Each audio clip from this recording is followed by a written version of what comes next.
بسم اللہ الرحمن الرحیم۔ اللہ کے نام سے شروع جو بڑا مہربان نہایت رحم والا ہے۔ سب لوگ ایک جیسے ناقدرے نہیں ہوتے۔ کسی ایک کی وجہ سے ہر نئی دستک کا راستہ بند نہیں کرنا چاہیے۔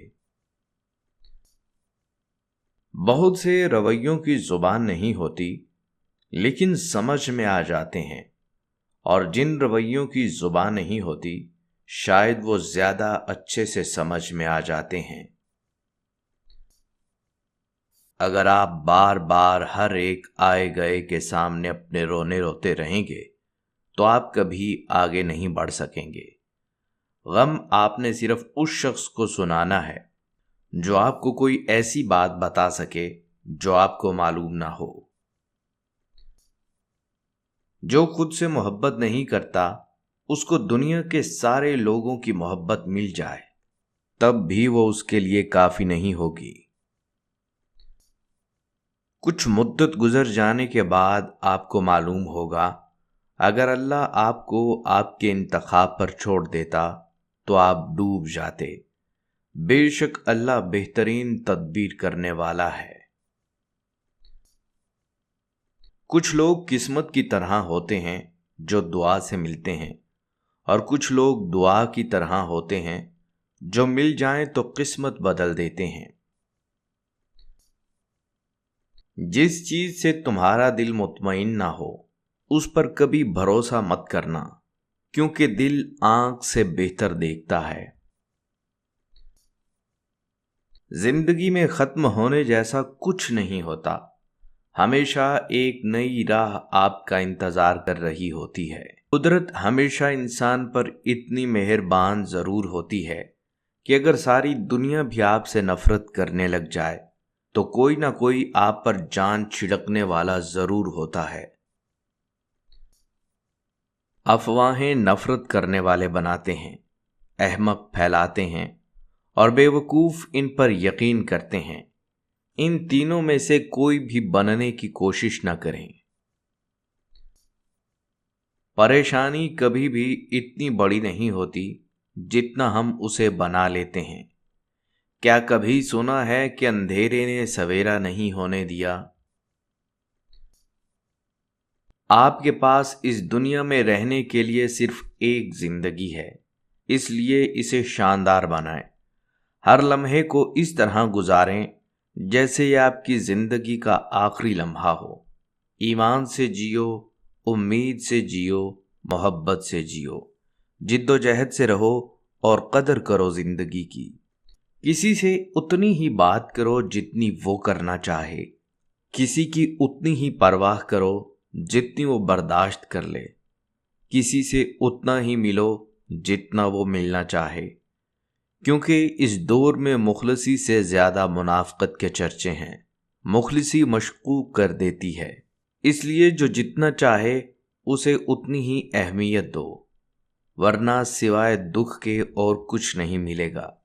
وہ دروازہ جس سے اذیت ملے اسے نہ صرف بند کر دینا چاہیے بلکہ اسے اکھاڑ کر اس کی جگہ آخری اور مضبوط دیوار تعمیر کر دینی چاہیے۔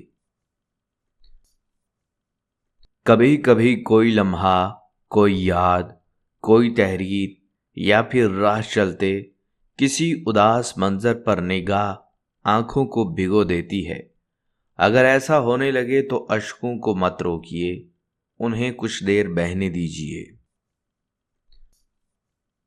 خوش قسمت ہیں آپ جو اللہ پاک نے آپ کی آنکھوں میں یہ موتی رکھے ہیں، کیونکہ اگر آنکھیں نم ہونا بھول جائیں تو دل مردہ ہو جایا کرتے ہیں۔ کاش کے لوگ سمجھ جائیں کہ رشتے ایک دوسرے کا خیال رکھنے کے لیے بنائے جاتے ہیں، نہ کہ ایک دوسرے کا استعمال کرنے کے لیے۔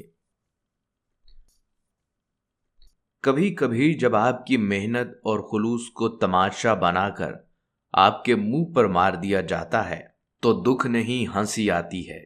عادتیں شروع میں کچے دھاگے کی طرح ہوتی ہیں، مگر بعد میں یہ لوہے کی تاروں کی مانند ہو جاتی ہیں جن میں انسان جکڑ کر رہ جاتا ہے۔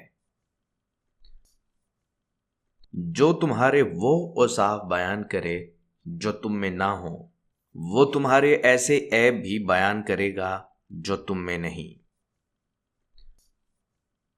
کسی کو پسندیدہ بنا لینا اعلیٰ ظرفی ہے، اور کسی کا پسندیدہ بن جانا خوش قسمتی ہے۔ خوش قسمت اگر تکبر نہ کرے تو سونا ہے، اور اعلیٰ ظرف اگر منافق نہ ہو تو ہیرا ہے۔ بعض اوقات قابل بھروسہ لوگ دھوکہ دے جاتے ہیں۔ خود غرضی حقیقی محبتوں کی دشمن ہے۔ ہماری زندگی کبھی سیدھی نہیں چلتی، مشکلیں پریشانیاں آتی رہتی ہیں۔ کسی پریشانی کا مطلب اختتام نہیں ہوتا، بلکہ ایک نئی زندگی کا آغاز ہوتا ہے۔ زندگی ایک دن ختم ہو جائے گی، لیکن یہ لوگوں کی باتیں اور غم کبھی ختم نہیں ہوں گے، اس لیے جیو اور خوش رہو۔ زندگی کی بڑی بڑی غلطیوں میں سے ایک غلطی یہ بھی ہے کہ آپ کم ظرف اور خود غرض لوگوں پر اپنا خلوص ضائع کرتے ہیں۔ اگر کسی کی شخصیت کو پہچاننا چاہتے ہیں تو یہ نہ دیکھیں کہ لوگ اس کے بارے میں کیا کہتے ہیں، بلکہ یہ دیکھیں کہ وہ کیسی گفتگو کرتا ہے، اس کا اخلاق کیسا ہے۔ سوچ منفی ہو تو ہر موقع پر مشکل نظر آتی ہے، اور سوچ مثبت ہو تو ہر مشکل میں حل نظر آتا ہے۔ جب آپ اپنے سے زیادہ کسی اور کی فکر کرنے لگ جائیں تو سمجھ لیں ضلالت آپ سے ایک قدم کی دوری پر کھڑی ہے۔ آہستہ آہستہ انسان دوسروں کو قائل کرنا چھوڑ دیتا ہے۔ اسے سمجھ آ جاتی ہے کہ کس کی کتنی پرواہ کرنی ہے، کس سے کتنی امید رکھنی ہے، اور کس سے کتنا فاصلہ رکھنا ہے۔ زندگی سکھا دیتی ہے۔ اگر آپ یہ سیکھ جائیں کہ کیا نظر انداز کرنا ہے تو زندگی بے حد خوبصورت ہو جائے۔ زیادہ اچھے مت بنو، یاد رکھو کہ میٹھے پھل ہمیشہ چاقو کی نوک پر ہوتے ہیں۔ وہ لوگ آپ کے اندر یقین کبھی پیدا نہیں ہونے دیں گے جن کو خود اپنے آپ پر یقین نہ ہو۔ سستی اس قدر آہستہ سے سفر کرتی ہے کہ جلد ہی غربت اس پر حاوی ہو جاتی ہے۔